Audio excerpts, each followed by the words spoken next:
Welcome to our Behind the Content series where I, Mariam, chat to some of our favorite content creators in the BBB community. In this episode, I'll be talking to Gabi, aka Gabi The Foodie, on her content creator journey. Thank you for joining me, Gabi. My pleasure. Definitely, most definitely my pleasure. Thank you very much for having me. Excellent. Well, first things first, tell us a bit about yourself and your platform. Sure. So I'm Gabriella, working advertising, but my side hustle, if you want to put it like that, is my food page, which is Gabi The Foodie. Actually, Gabi.the Foodie. And there is where I share my food exploration journey. And it very much started as a backup to my my gallery on my phone, and then eventually moved into reels and whatever shape or form Instagram wants you to use, or TikTok. Excellent. No, that's really cool. So I remember I was following you from the Pink Silver Fox days. So I've kind of feel Yeah. like I've seen the evolution of your platform, but like every time I go on like Gabi the Foodie, I always feel hungry. Oh, that is literally what I want people to do, feel hungry. And then eventually it's actually become quite nice to see people asking me what recommendation I have for a certain type of place. It Mhm. tends to be mainly pasta and pizza, simply Mhm. because I was born and raised in Italy. And then I moved here like 10 years ago, and then worked in fashion for 2, 3 years, and that was what I wanted to do. But then eventually growing up, I realized that it wasn't for me. Mhm. I'm not saying that fashion is bad, not at all. I love fashion. It's just not my line of work, and Mhm. I just can't keep up with the trends. Like, what's that? Like, there's literally a new trend every month. How am I supposed to like batch content creation if what I'm gonna create is already gonna be out of season? Nah. So, Yes.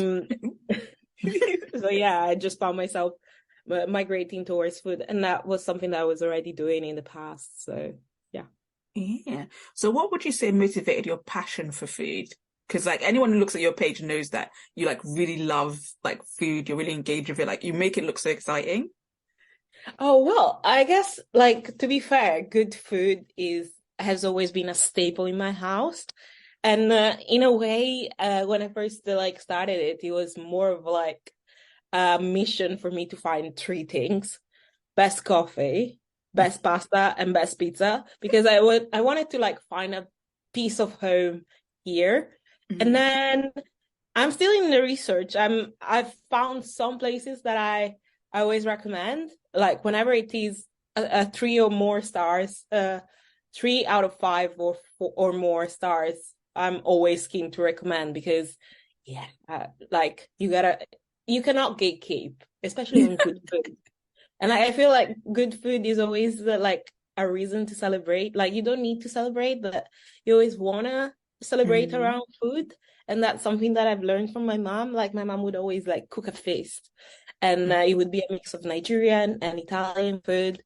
So whenever I think about like getting together and enjoy a good time, food is always involved.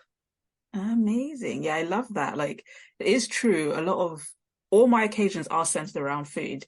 I don't like going places where there isn't food or the Yeah. prospect of food hasn't been arranged. Like, don't ask me out Mhm. my house if there's no food there. So Yeah. I totally understand that energy.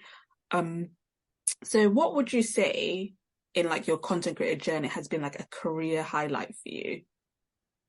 I guess starting to getting invited into places that I wouldn't normally set foot. So Mm.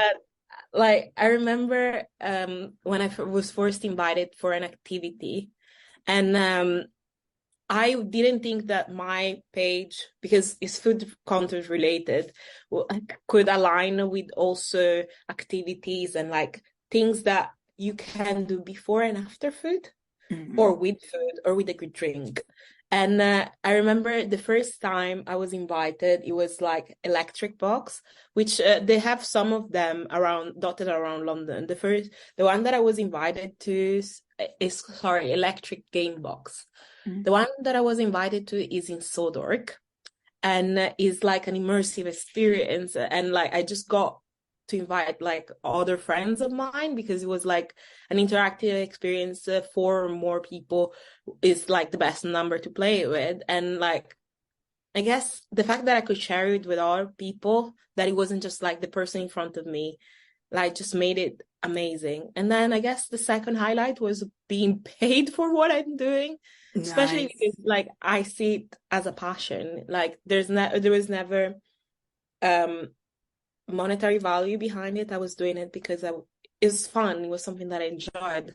And like to be fair, I remember when I first started, I was always like, you know what?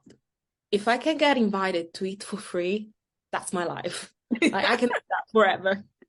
I don't need to be paid. I just need really great food in my tummy.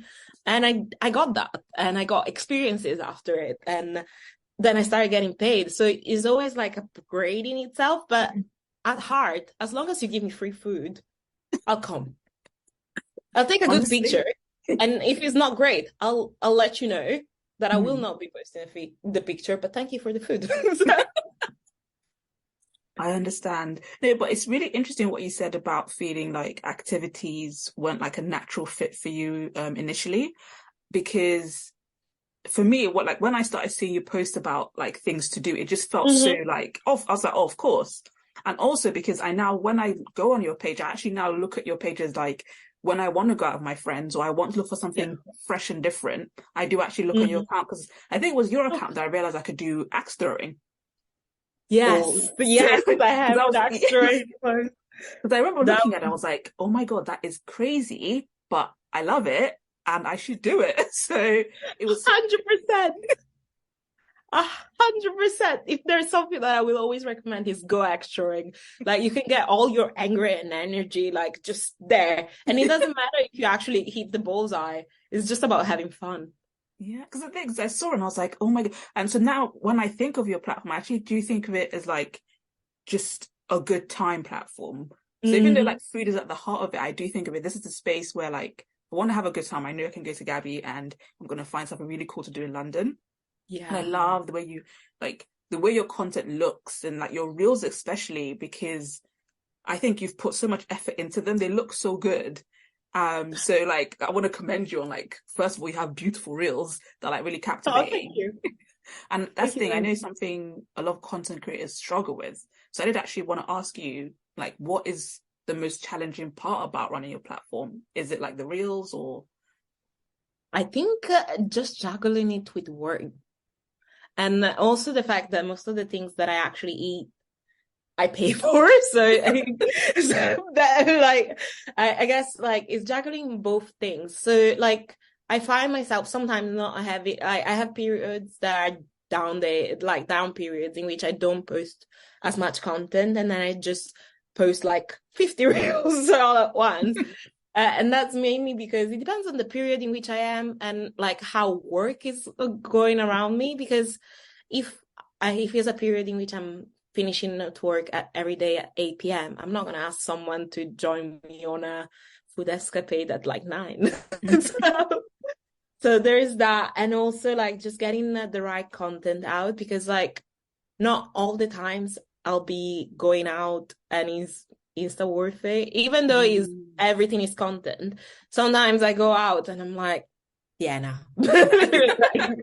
I'm not taking a picture. And some other times, like on the same basis, sometimes I meet people and I don't know how they're gonna react to me stopping them from eating. Because the struggle is real for some people. They're like, okay, when are you done? So is sometimes it is about asking, sometimes about finding the right situation. But I guess the amount of content and like aligning the fact that this is very much genuine. Because I know Mm. like there's a lot of food content creators that get invite after invite after invite. I'm not one of them, even though like I feel like the platform that I created is very genuine. Mm. So I know that the growth will not be uh extreme anytime soon because I Mm. cannot dedicate to it as much time as I would like to, and also as much money as I would like to, because I feel like once you get like 10, 20 posts off your pocket, people start to notice, or sometimes just the video goes viral and you're like, hey, invite but until that happens, until I manage to balance the stability of doing content constantly and balancing work, I feel like that can be a struggle. And also I feel like not a lot of people talk about like the emotional aspect of it, because even though you create food, like I personally create food content, so really, really, truly, I am not part of the commentary that there is. Like I got some moments, but and that is generally when like your videos go viral, people like good things happen, but also bad people pick up on it, and you're just like, come on, it's just food. But I guess when the algorithm plays with you, that's when you start to feel like discouraged, and you find it difficult to actually want to post more. Because I remember there was this period last year, just before summer, in which my reels, I don't know what was going on.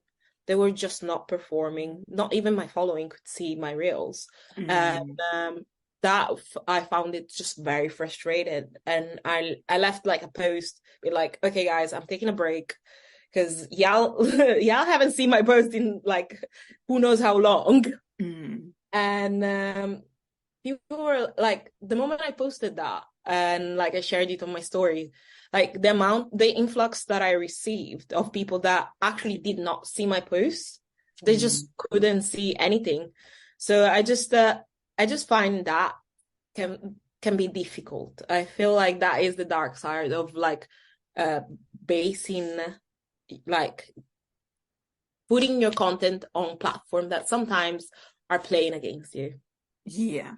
I think that is a frustration that a lot of content creators feel. And I like that you mentioned the emotional side of it. And people do get discouraged. And I think when content creators feel like they can't speak about it, because sometimes people will be like, well, just do this, just do that. And it's like, sometimes it is literally like, I've done everything I'm supposed to do, but for some strange reason, I'm not getting like the views. It feels like it's not connecting. And then you kind of feel discouraged, and like the only thing you can do is just like either take a break, return to it, or keep going. But I totally understand that frustration, because you don't own that platform, so there's not really anything you can do beyond.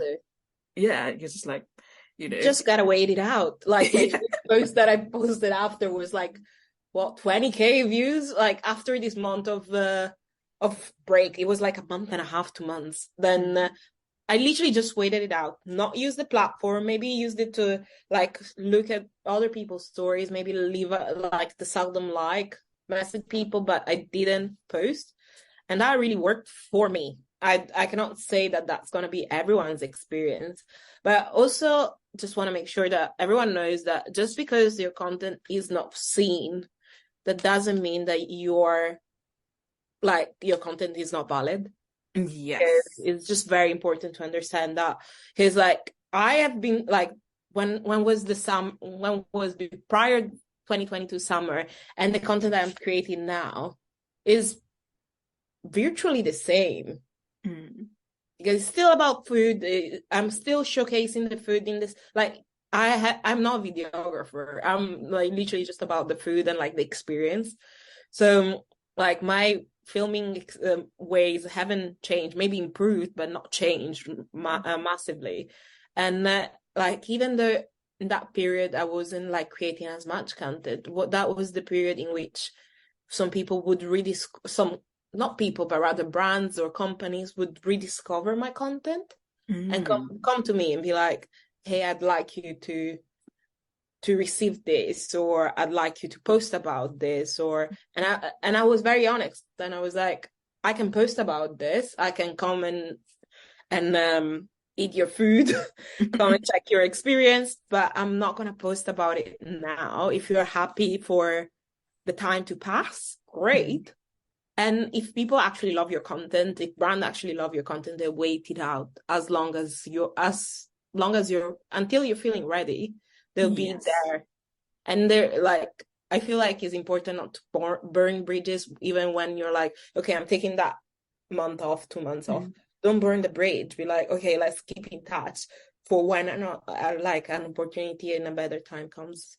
Yes, I think no, that is such a good mindset to have. Like knowing your own timing and not feeling rushed and pressured by like the industry that we're in because it feels so busy sometimes. And sometimes, with like It brands, I is. feel like they've only got one shot. It feels very like if I don't do it now, it's lost forever. Whereas like it took me a while to learn it as well. Like even with the content we put out as a platform, Yeah. is like I have to stop measuring myself against anyone but myself because I'm like I've created this thing that's like for me and Which for is the great, community. by the way. Oh, thank you. So, but like what's helped me a lot is that I actually think of the end as the content itself. So I now no longer really chase the metrics that happen afterwards because I've done well. I trust myself and I know I've done a good job. I've put it out into the world and how it's received really isn't my business. So like, that's kind of how I've started approaching it. And it's really helped me and like people, people engage with, they're going to engage with it. And like I've made good bonds in the community and I've helped people. So I love that you also have like that kind of mindset. It's like really refreshing actually, because I would never looking at obviously because we don't know the person behind the content that much, but looking at your content, I wouldn't have assumed that. I wouldn't have even assumed you'd taken a break, to be honest. So it feels very full and rich and like lively. So having this insight is really interesting to me. No, absolutely. I feel like just like the love that I have for the content has not died. And I feel like I put content when I'm out, when I'm happy. And there's no point me being frustrated and angry at the algorithm because in that those are the moments in which you're like starting to try to do everything by the book and you lose the reason why you started putting content in the first place. So I don't care anymore if it's 9 p.m., 8 p.m., 8 a.m., whatever it is, or if it's the best timing when people are there. What is the trending sound? What is the type of titles that I have to put out? No, I stopped doing that. I do content for the people that are going to enjoy it. And the people that are going to enjoy my content are not the people that are listening to that song specifically. On the other hand, they're like listening to like that tells you everything about how you feel about food, but it's not my voice. And sometimes that's fine. Like, and a lot of platforms say people are going to engage with your content more if you're talking about it. And I'm like, I'm not a comedian, man. I'm not. How are we gonna do this? And there's so many other things that of course can impact you and are called best practice. And they are best practice, but they don't work for everything. Not one size fits all. Yes, exactly. Because like that's my line of thinking is there's best practice and you have to pull from that what works for you. And more importantly, what works for the people you're talking to. So it's kind of like you have to find a middle ground between, okay, this is what I'm supposed to do, but what can I do? What do I want to do? And what do they want to hear from me? So you kind of have to find your own way to navigate it. So yeah, because it's always like, for me, it's always interesting because as a platform, I'm always like, this is best practice, this is best practice. Yeah. But then when I talk to people one-on-one, I'm like, if it's not working for you, it's not working for you. So like, there's literally no point beating yourself, if it doesn't work, it doesn't work. But yeah, it's like, I love that kind of attitude. Yeah, it's just very important to just know not everything is gonna like, it's not like you're gonna go to a shop. Like, let's say you go to Zara and you like that pair of trousers. It doesn't fit you. That's the only size they have. That doesn't mean that that's the only thing that you can buy at Zara. Exactly. Yes. Love the analogy. So like with everything you've been through with your platform and as a content creator, where do you see yourself and your platform in 5 years' time? Oh, well. Do you want the real answer or like the dream answer? I want like the big dream. Like realism is like so overrated. In 5 years' time, ideally, I would have carved myself enough time to actually do what I want to do and like go to different restaurants and actually have a chat with the people behind the food. that Oh, lovely. like wine pairings and cocktail making and cocktail pairings, and just have like honest conversation on a YouTube channel. So like Nice. very much a Food Network type of situation, but like on YouTube, and just go around London, UK, wherever I am, and just speak with people that actually make great food happen, and just ask Mm-hmm. them what's the best pair, like the best pairing that they think people should try with their food, or what's the best cocktail that you serve? Let me try it. Let's make it together, and just have those really honest conversations about something that we both love, in that case, food, and like how it came about, and how that specific endeavor has shaped their career. Oh, me, I love that dream. I really love it. And I think, I'm rooting for you. I think it's very Oh my, achievable. I think it's is like it? entirely possible. Because I remember like you did a live where you cooked and Yeah. it was like so fun and so engaging. So I can totally see you bringing that energy to like YouTube and working with like restaurateurs. And so I can see that for you. So I think in 5 years' time, I shall check in it. Yeah, please, I'll let you know if it actually happened. But I think like it's doable. I feel like I just need to find that time to just sit down and be like, okay, what can I do? What am I gonna do? What am I going to do in 6 months, 1 year, 2 years, and just lay it all down. Mm. And once I've done that and I have like a concrete vision, I'll hit you up. Yes, definitely. Let me know. I'll be like the first one to click, watch. Yes, please. I'll count on that. Like, Yes. Like for me, I think of you as like an established content creator because you've been in the game for a long time. Now your platform's evolved, but you've been around for a while. And especially mm, with the quality of your content, I do think you're in a space to kind of give advice to other content creators who want to get into the foodie content space. So I do want to ask, do you have any advice? well, thank you for calling me an established creator. Every time I think of it as a startup, Mhm. uh, been moving around, changing what I do, but I feel like the love for the content hasn't changed. Mhm. Um, well, I guess find your ways, because I feel like one thing that people uh tend to do is, especially at the start, is copy other people. And Mhm. I feel like, yes, that's great, but what makes you you you? And for me, is putting a really funny sound with great looking food, and putting a smile on people's face whilst doing that. Mhm. But for other people, it might just be talking to camera. I have this friend, Big Boy Eats, if I'm not correct, and he talks to camera a lot. I could never do that. Find your space and Mhm. like navigate it as much as possible, and like the followers will come, Mhm. because the following, the views, those are all added value. Work on the craft that you're doing for you, and then everything else will come, because people will connect with the fact that you love what you're doing in the first place. Like, I feel like that should be like the way in, and then all the other things happen, like the following happens, the likes happen, the virality. Eventually, it doesn't always happen, but it will happen at some point. It might happen the first 3 months that you're doing it. It might happen 10 years down the line. But just do things for you, understand what works for you, what you enjoy doing, and people will connect with that. And just be nice. Yes.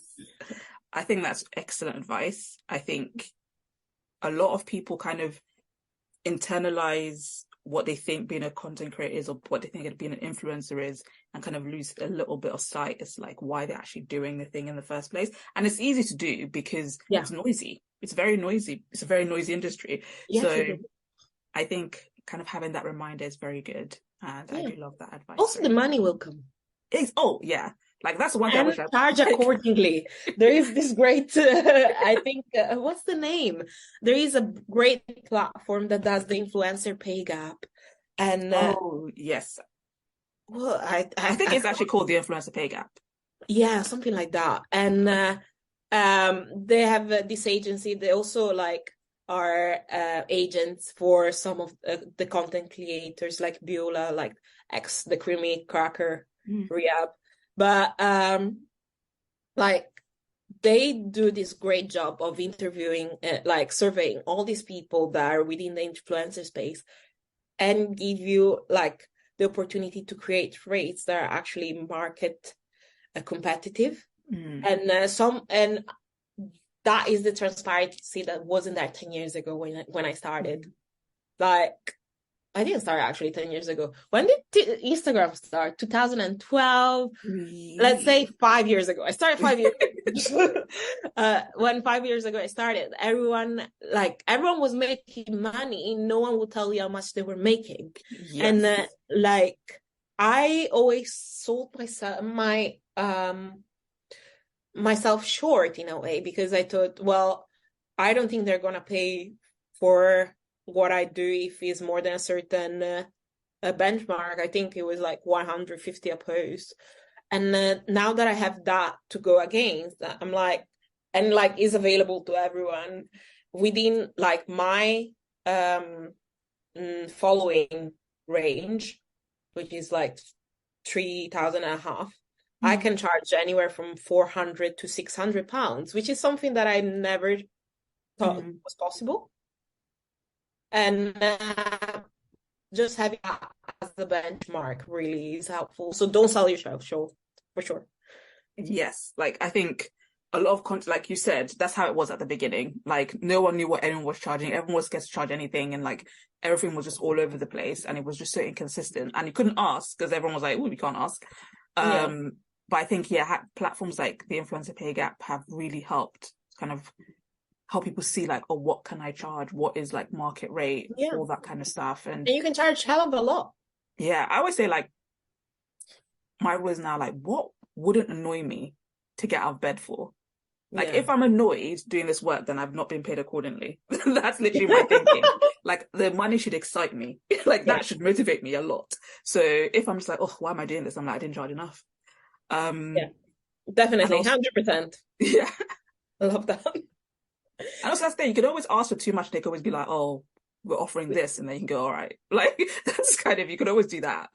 Exactly. And like at the end of the day, like if they weren't gonna pay you enough in the first place, did you really want to work with them?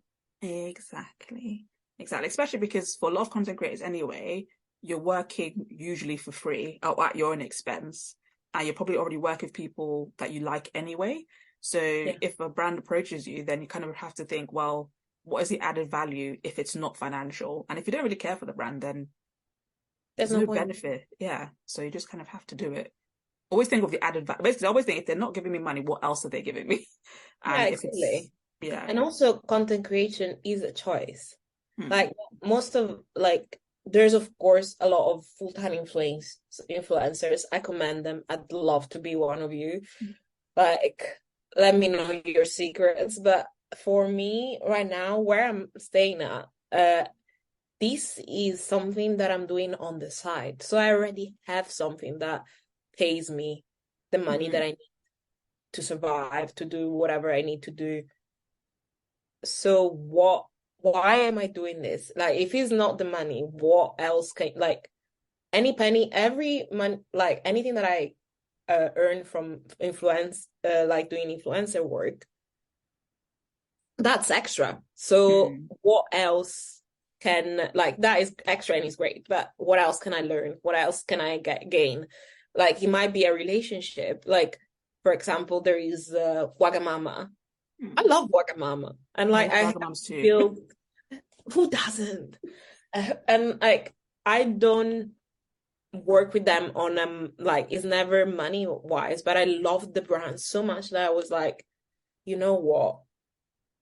Let's do this. And if let's say that dream actually comes true through the relationship that I've created, I might be able to just meet someone that is working, I don't know, on the vegan recipes, or like how do you come about those, the flavors, whatever. And that is a relationship that I'm building.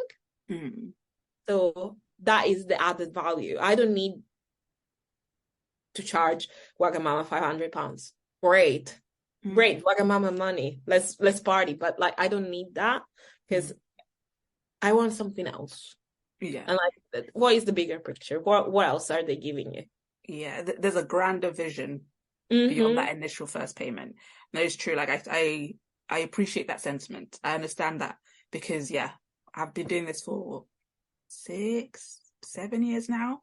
And the relationship building stuff at first was a bit like, oh, why do I have to do stuff for free? But then realize actually what I've gained in over like with this relationship has more value than that first, like it's that whole thing you have to kind of weigh up. So it's like knowing what you need from every situation is what will help you in the long run. Yeah, but if they're saying we're gonna pay you for with exposure, run, please. Yes. Run. Oh yeah, because that doesn't make sense. Because that is not that, like if you're not gonna love working with them and they say I'm gonna send you this free thing and you're like, what's the pay rate? And they're like, exposure, run for the hills. I mean, this isn't in 2016. In 2016, that could have flown. But in the big year of 2023, be realistic. Yeah. Like exposure, because sometimes, like, not to be mean or rude, but sometimes some brands who promise exposures don't like have less following than you, less traction than you do. So run. Yeah. Very much so. So if these are like these next couple of questions are questions I'll be asking to pretty much everyone who does this series. Yeah. So it's if you could only use one social media platform as a creator forever, which would it be? That is actually an interesting one because really and truly there's so many platforms, but I personally can confidently say that even though there is a love-hate relationship, it would be Instagram. Because Pinterest, I still don't understand. I have 2 followers on it. I'm done. I'm done. I'm done. I gave up. It's fine. It's fine. I feel like I take Pinterest worthy, like pin worthy pictures, but I don't know how it works. I don't know. I don't understand it. TikTok, I love taking a video, but at the same time, it's so time consuming. The amount of work that goes into creating like a good TikTok, like I'm not even talking about excellent, just a good one, and consistently having to put out a good TikTok. Yeah, I like the balance that Instagram gives me with the pictures and the videos and the carousels, because sometimes it's one picture and like that one picture speaks louder than 200 pictures and the whole album. Sometimes you want to show the experience. So for example, when like saying axe throwing, I did gloat a little bit when I hit the bullseye. I'm sorry, people need to see it. And then the flexibility that a carousel gives you, because sometimes there's aspect of experience that don't really work well in video. It doesn't give you the same, but at the same time, pictures are not enough, so you can mix and match. Yes. And that is just flexibility that not all content platform give you. And I'm sorry, but Instagram is a winner. Oh, Instagram for you. Interesting. That's the thing. It's like, I think a lot of content creators, like you say, it's a love-hate relationship. It's like, I love what you give me, but I also hate everything about you. So it's very much that. Yeah, because like at the end of the day, yes, I could be on TikTok, gain 10,000 followers overnight. It's never overnight, but like realistically overnight compared to Instagram. But would I enjoy everything that I'm doing? Not really. And like, how can I make sure that everything that I create is actually relevant to the trends that are? There's just so much thinking required, I think, for TikTok, that if you're like, for me, like I said, my food platform is a gallery. Like I want you to see it as a gallery. I want you to be able to like consult it as if it was like a blog that you're like, okay, this picture will tell me these things, and these pictures will tell me, this video will tell me these things. And I also get to see how it looks and how it feels and how it, like, if it's the pizza, if the cheese goes and does this and that. But especially at the start, I remember also TikTok didn't allow for very long captions, and that's where I shine, like where my content shines and where my personality comes through. So that I think is just very important. And that is the flexibility that Instagram gives me. I'm pretty sure that if I was as consistent on TikTok that I am as I am on Instagram, I would be having thousands and thousands of followers. But that's not what I'm looking for. I'm just making sure that the right people are met, and they're like, I'm reaching out to them. And then if there's more of them out there, the right post will see them. And I think a lot of people see the post that they need to see. Yes. Love that. So in the other vein, if you could only use one social media platform for fun forever, which would it be? For fun, then it would be TikTok. Like if it's just purely fun. Yeah. Yes, TikTok. Because like in a way, I have pigeonholed myself, with air quotes, with massive air quotes, myself into creating activity content, food-based content. But I feel like TikTok is such a great avenue to see other things happen. And like, if I wanted to make me the main character of this experience, like great big main character energy, TikTok would be the one. If I wanted to make a fool of myself, TikTok would be the one. Amazing. Yeah, because it's so interesting. I always find, because I always think when I kind of came up with those questions, I do think people, like content creators, have in their own way got like a workspace and a fun space. Even if it's like online, there's like a clear division of like, this is my work house and this is like my fun house. So it's very interesting to me that you've picked TikTok as your fun house. It is funny. It is extremely funny. And like the trends that come out of TikTok, like, and the fact that people nowadays are speaking basically just out of the viral TikToks, like the amount of times I say I want to go home, and someone else in the office says I want to go home back. I'm sorry. That is the life we're living. If 10 years ago you would have said that, yeah, okay, like Vine did that, like I remember with Daniel, and then back in it again with the white buns, and like that was like, I never thought that I could do that, but I always like enjoyed the fact that there were people out there doing it. Yes, like you can be part of a moment. I think, yes, it's very much that. Well, thank you so much, Gabi. Thank you for like sharing so much. It's been like really insightful and really enjoyable. And I feel like I've gotten to know you a bit better and your platform a bit better. So thank you so much for joining me this evening. My pleasure. The time literally flew. I don't know. I feel like we haven't spoken enough. There's more. There's always more. I'll bring you back. We'll do it again. Yeah. We'll revisit. Let's do this again. Maybe over wine. Maybe face to face over wine. Yes, because to be fair, that is my dream, to take this from like a virtual to an in-person. You know, that would be like the ideal situation. Well, thank you again. And for everyone listening, you can find Gabi on Instagram and TikTok at Gabi.the Foodie.